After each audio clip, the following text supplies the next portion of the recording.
일사천리 씩씩하게 달려갑니다. 장성철 공론센터 소장 김상일 정치평론가와 함께하는 신장기업 일사천리 두 분 오셨습니다. 안녕하세요. 안녕하세요. 네. 입에 착착 붙습니다. 일사천리. 네. 자, 일사천리로 한번 달려가 보도록. 예. 매일 커피 쿠폰을 드리고 싶네요. 녹용즙으로 저희들이 녹용즙 보내드렸습니다. 자, 오늘 4시 반에 갑자기 이거 쉽지 않겠다. 근데 어떻게든 되긴 되지 않을까?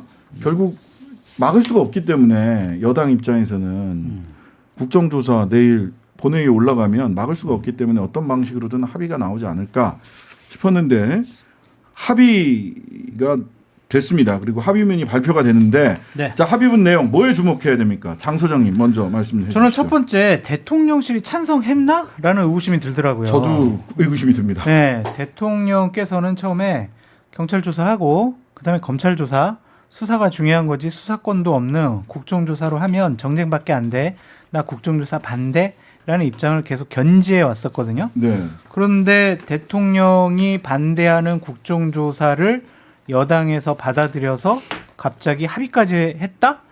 이것은 대통령실과 사전에 어떠한 협의와 논의가 있지 않았을까라는 좀 생각이 들었고, 또 하나는 이름이에요, 이름. 네. 용산 이태원 참사 진상 규명과 땡땡땡 이렇게 돼 있잖아요. 네, 재발 방지를 위한 국정조사. 용산이라는 단어를 대통령실에서 쓰기 되게 싫어했어요. 맞아요. 근데 이게 용산이라는 단어가 들어간 게 대통령실의 심기를 또 건들지 않을까라는 좀 생각이 들었고, 또한 조사 대상 기관 중에 대통령실 국정상황실과 안보실 국가위기관리센터 여기 들어간 것, 대통령실도 겨냥한 조사가 진행될 것이다 라는 것이거든요. 네. 그러니까 세 개가 똑같아요. 저는 지적한 세 개가 대통령실은 어떻게 생각을 할까. 그리고 오늘 중앙일보에서는 네. 오후에 네. 국정조사 대상에 대통령실을 포함한다면 이건 정쟁의 한복판으로 대통령을 끌고 봤어요. 들어가야겠다는 네. 것이다. 제발 잘 판단해달라. 네. 대통령실 핵심 관계자면 수석급에서 얘기하는 거잖아요. 그렇죠. 핵심 관계자. 핵심은 수석이에요. 네. 그러니까 이게 다 대통령실을 한 포인트별로 다 지적을 해놨단 말이에요. 어떻게 반응이 나올까 궁금해요. 네네. 네. 그러니까요. 어떻게 보셨어요? 기본적으로 우리 장 소장님도 당대표실하고 원내대표실에서 일을 해봤잖아요. 이런 협상이 있을 때 거의 주요한 사안이 있을 때마다 정무수석하고 정무수석과 논의를 안 할 수 없는 구조거든요. 맞아요. 그런 걸 보면 대통령실과 이야기를 안 했을 리는 없을 것 같다. 이런 생각이 좀 들고요. 그러면 했다면 왜 이랬을까? 그러니까요. 첫 번째, 예산안을 처리한 직후 예산안이 되게 중요하다. 대통령실에서 예산안을 굉장히 중요하게 생각한다. 그러니까 대통령실과 교감하에 국정조사가 합의가 됐다면 그렇죠. 대통령실에서 예산안을 굉장히 중히 생각하고 있는 것이다. 예. 그리고 지금 이 정권이 윤석열 정권이 들어온 다음에 뭐 하나 성과를 낸 게 하나도 없는데 특히 네. 입법과 관련해서 네. 그래서 입법과 관련해서 뭔가 성과를 내야 된다. 정부 입법이 하나도 없죠 지금까지. 하나도 없어요. 네. 그런 거. 그거 다 민주당이 안 해줘서 그런 거 아니에요. 어쨌든 간에 결과에 대한 책임은 현 정권이 지는 것이니까 안 해줬든 했든 그걸 되게끔 해야 되는 책임은 현 정권에 있는 것이죠. 또 옳은 네. 말씀이죠. 네. 그런데 대선 공통 공약 추진단도 만들었단 말이에요. 네네 그렇습니다. 그럼 어쨌든 공통으로 한 건 해주겠다 이런 거잖아요. 네. 민주당 쪽에서. 네. 그러면 어쨌든 성과를 만들어낼 수 있는 기반이 만들어졌다는 측면에서는 또 신의 한 수일 수 있어요. 네. 근데 그럼에도 불구하고 정치적으로 이게 수세에 몰리면 안 되잖아요. 네. 근데 지난번 행정안전위원회를 봤더니 어머 민주당의 역량을 보니까 크게 한 방을 만들어내지 못하네. 크게 나올 게 없네. 이런 거 아니었을까? 그런 생각이 대통령실과 듭니다. 여당의 판단은. 근데 저는 여전히 의문이긴 합니다. 대통령실과 충분히 교감한 합의 내용인지 이게 의총을 한 번 더 거쳐야 되는 거죠. 어떻습니까? 지금 의총은 이제 안 열어도 될 것 같아요. 안 열어도 될 것 그러니까 같아요. 오늘 오전에 의총을 열어가지고 충분히 협상에 대한 위임을 받았기 때문에 네. 이 부분은 다시 의원들의 의견을 물어볼 필요는 없을 것 같은데, 네. 만약에 대통령실에서 오늘 밤이나 내일 오전 중에 우리 이런 국정조사 반대 라고 뭐 성명이나 여러 가지 얘기가 나오는 순간 이거는 완전히 당정 관계가 무너질 뿐만 아니라 네. 국민의힘 당 지도부, 당 대표, 원내대표 다 그만둬야 될 상황이거든요. 아니 근데 그게 왜 자꾸만 그런 의구심을 자꾸 말씀을 드리게 되냐면 네. 주호영 원내대표가 이틀 전에 네. 예산 처리 전제로 해서 국정조사 받을 수도 있다라고 하는 안을 냈더니 네. 다음 날 아침에 원내대변인 장동혁 의원이 원내대변인인데 개인 의견이에요. 그 주호영 원내대표의 개인 의견이에요. 하고서 좀 원내대표의 말을 한나절 만에 하룻밤 지나고 나서 원내대변인이 정면으로 뒤집는 발언을 했다는 거죠. 근데 앵커님 그러니까 더더군다나 네. 그런 분위기 속에서 했다는 거는 네. 어느 정도의 대통령실과 교감이 있었다? 교감이 없이는 그러니까 앵커님 좀 좋게 좀 봅시다. 그동안 주호영 원내대표가 이상민 투입니까? 정치력을 발휘해가지고 네. 대통령을 설득을 했다. 설득을 정말 했다? 얼마나 정말 고생이 많았겠느냐. 아. 여당 원내대표 칭찬 한번 해주자. 아. 전 그렇게 좀 말씀드리고 아니 전 싶어요. 너무 저도 이제 뭐 여의도 정치를 이렇게 봤습니다마는 원내대표 얘기를 원내대변인이 그냥 뭐 다른 원외에 있는 대변인이나 이런 사람도 아니고 원내대변인이 바로 이렇게 뒤집는 발언을 하는 걸 처음 저는 본 것 이게 같아요. 기본적으로 공감대가 네. 있었다면 결론은 이거였을 거예요. 하이 리스크 하이 리턴. 지금 어떤 어차피 리스크? 민심이 굉장히 안 좋은데 네네. 이렇게 함으로써 민심을 어쨌든 우호적으로 돌릴 수 있는 네. 방법이 아니냐. 네네. 민주당이 그런 데다가 제대로 역량을 못 보여주면 네. 이건 뭐 이슈도 뭐 이렇게 굉장히 부담스러운 이슈도 뭐 털어낼 수 있고.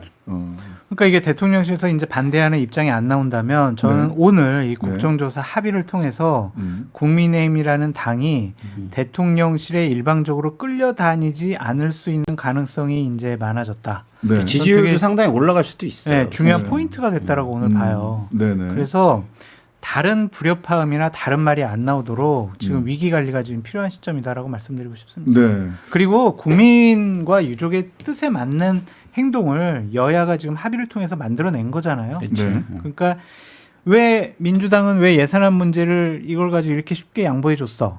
그리고 뭐 그런 비판 나옵니다. 예, 예. 국민의힘 같은 경우에는 이거 원래 안 해야 되는데 이거 왜 합의해 줬어? 내부에서 야- 그런 목소리 또 나와요. 예, 강력한 지지층들은 이런 얘기 할 수 있잖아요. 예. 근데 국회는요 대화 타협 조정이고요. 협상은 항상 상대가 있는 겁니다. 네. 주호영 원내대표는 어쨌든 예산안을 처리하기 위해서는 국정조사라는 카드를 받아야 된다라고 대통령실을 설득했을 가능성이 높다라고 보여집니다. 자, 그런데 이 전제가 있습니다. 오늘 합의문을 보면 2023년도 예산안 처리한 직후에 기관 보고 현장 검증 청문회 등을 실시한다. 즉 그때부터 국정조사가 네. 본격적으로 시작되는 거예요. 네. 조사는 하는데 이제 그 예, 기관 대국민 보고부터. 그렇죠. 예, 국민에게 보여주는 공개적인 예. 것들을 자료 그래서 제출 등 준비 기간은 내일 통과가 그렇죠. 되면 그때부터 시작이 되는 그렇죠. 거고. 근데 실질적으로 국민들 앞에서 기관 보고 와서 그렇죠. 뭐 이상민 장관 네. 나와서 맞아요. 뭐 보고 하겠죠. 네. 등등등 현장 검증 청문회는 예산안 처리 직후예요. 그렇죠. 예산안 원래 12월 2일이 1차 처리 기한이잖아요. 그렇죠. 며칠 안 남았는데 되겠습니까? 될 가능성도 저는 있다고 보여져요. 왜냐하면 예산안은요 항상 뭐 야당 의원들이 요구하는 예산 조금 배려해주면 여당도 그냥 본인들이 원하는 예산 다 담아서 그냥 서로 짜고 치는 고스톱이거든요. 네. 그래서 이걸 가지고 큰 갈등이 일어나지 않을 것 같다. 여당 됐다가 야당 된 특히 민주당 의원들이 지역구 예산을 더 많이 확보해서 저희가 야당이 됐지만 제가 지역을 위해서 이렇게 열심히 일하고 있어요 라는 성과를 내야 되기 때문에 네.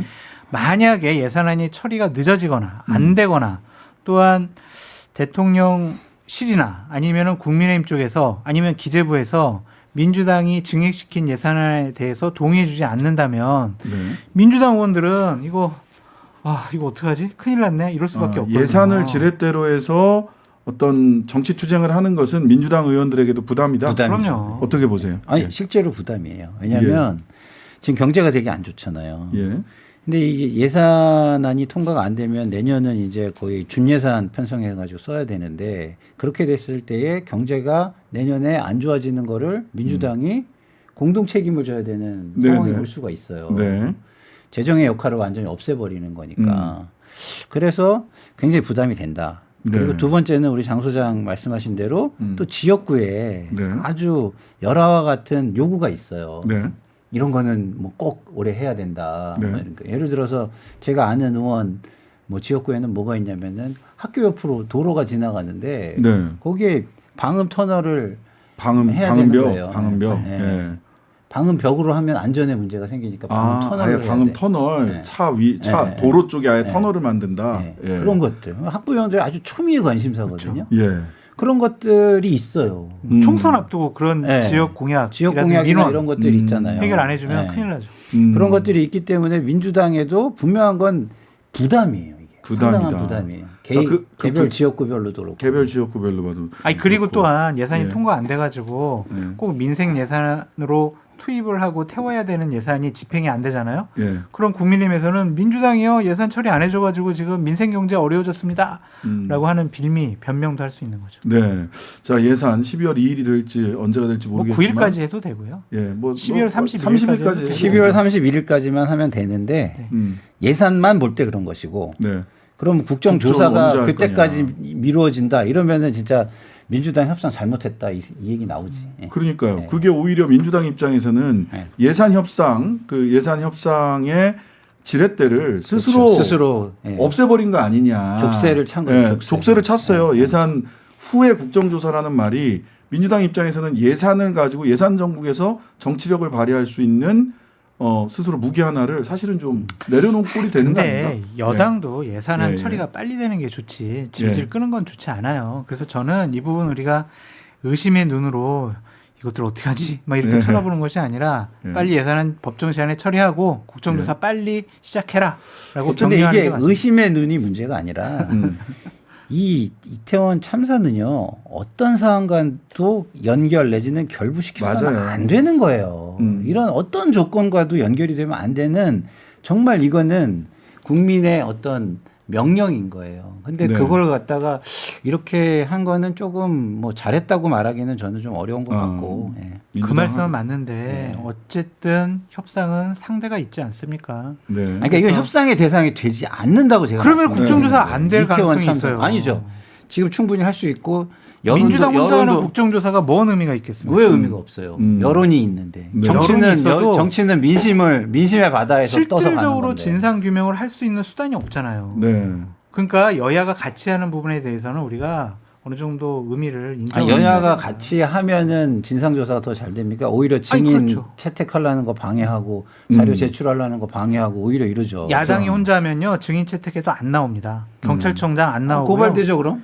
고발돼봤자 뭐 그거 징역. 아이 무슨 말씀이에요 고발되죠. 자, 어쨌든 지금 김상일 평론가님은 민주당이 예산과 그러니까 이태원 참사 관련된 국정조사 이런 거는 다른 건가 연계해서 그럼요. 처리하는 절대. 것이 원칙에 맞지 않다. 뭐 그 예산 처리의 필요성 뭐 개별 보면 전부 다 필요성이 있지만 그렇죠. 이것을 연계해서 처리한 건 적절치 않다라는 네. 의견이셨던 것 같아요. 아니 그게 맞는 말인데 예. 일단은 협상은 상대가 있으니까 현실적인 선택을 한 것이다. 민주당 지도부도 인정할 건 인정해줘야 된다라고 좀 말씀드려요. 자, 그러지 않아도 저희들이 제일 궁금해했던 소식이 하나 들어왔네요.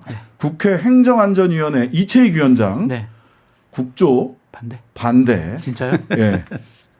국정조사를 정치 쟁점화하고 이재명 민주당 대표의 사법 리스크를 물타기 한 정략적 방식으로 흘러갈 수밖에 없다며 반대 의견을 그 오전에 피력했다. 얘기한 거 아니에요? 아니, 지금 얘기한 거예요? 지금 들어온 거예요. 여당 내부에선 반발이 감지됐다. 아니 그게 오전에 얘기한 아니 어디- 지금 속보로 들어왔어요.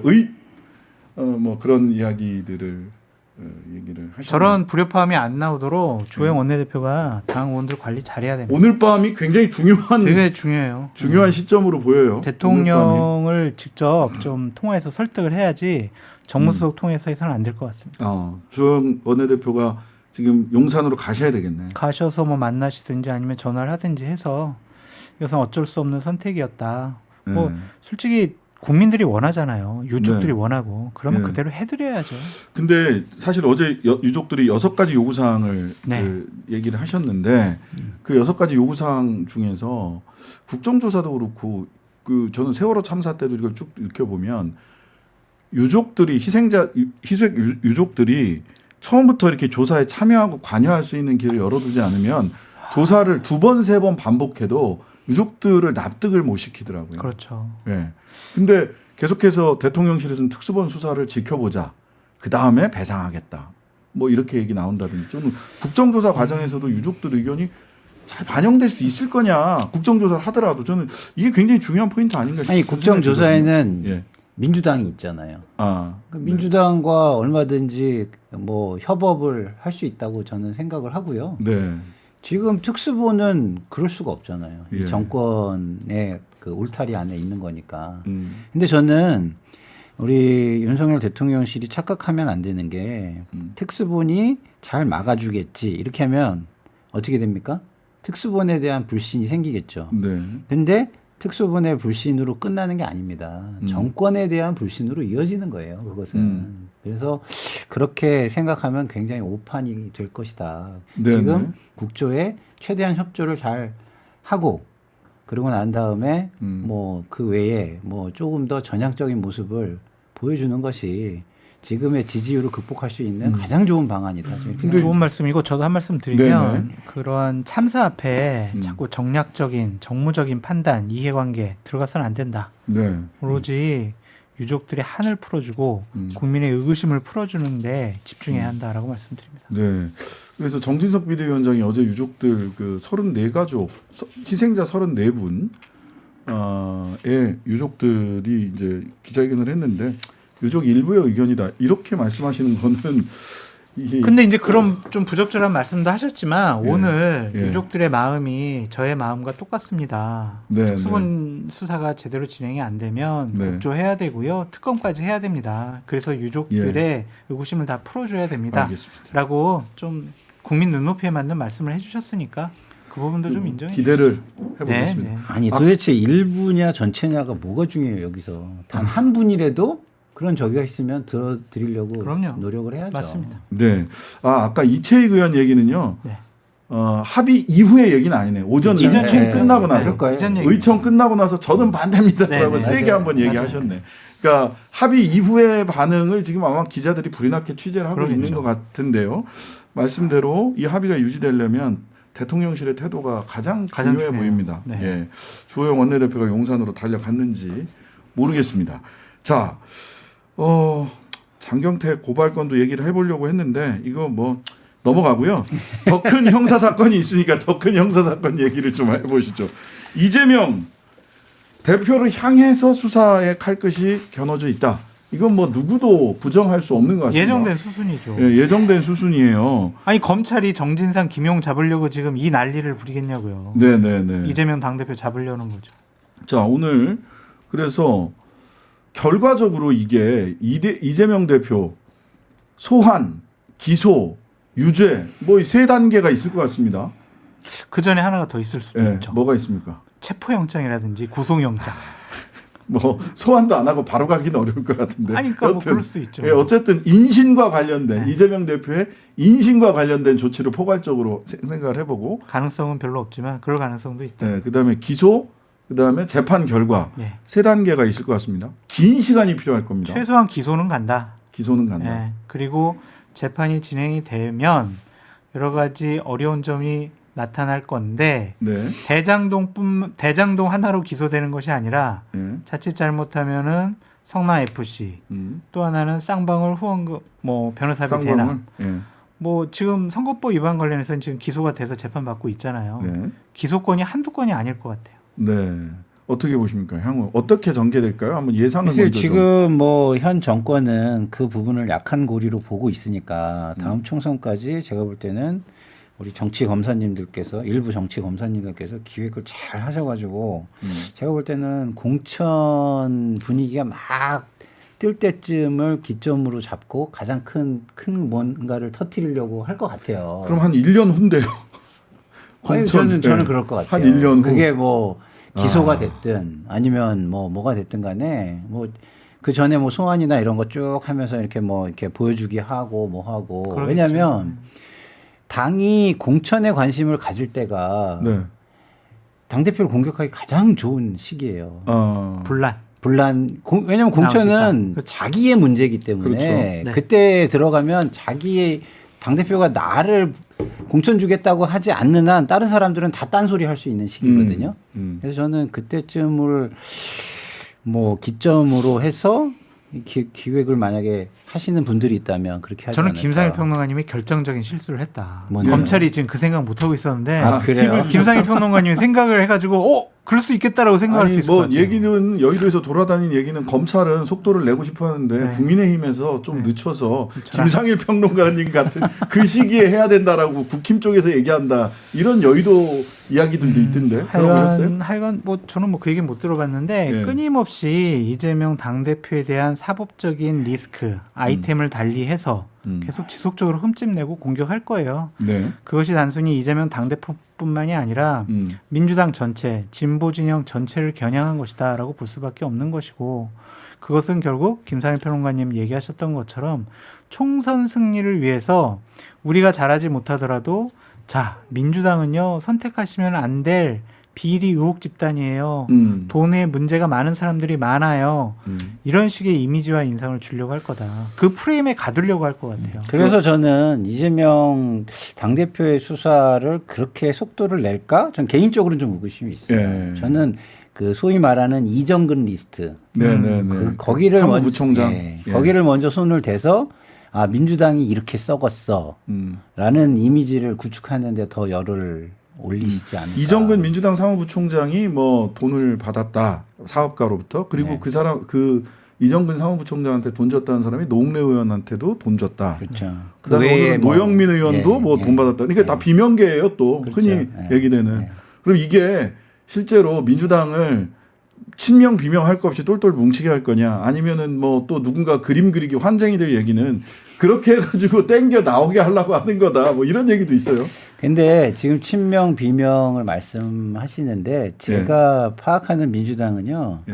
비명은 구심점이 없어요. 구심점이 없다. 아 그러니까 이미- 이낙연 뭐 이미- 첫눈설 봄꽃설 뭐 이렇게 네, 있던데. 이미 거기는 알겠습니다. 구심점 자체가 존재하지 않아요. 네. 아, 맞습니다. 결국은 민주당 뭐 이런저런 얘기가 있어도 똘똘 뭉쳐서 이렇게 어렵다고 싸울 봅니다. 거다. 저는 하여튼 내일부터 김만배 씨가 무슨 얘기 하는지 그 아, 입을 그게 주목해 가장 중요한 거죠. 보시라라고 말씀드립니다. 네, 지금까지 장성철, 김상일 두 분이었습니다. 감사합니다. 감사합니다.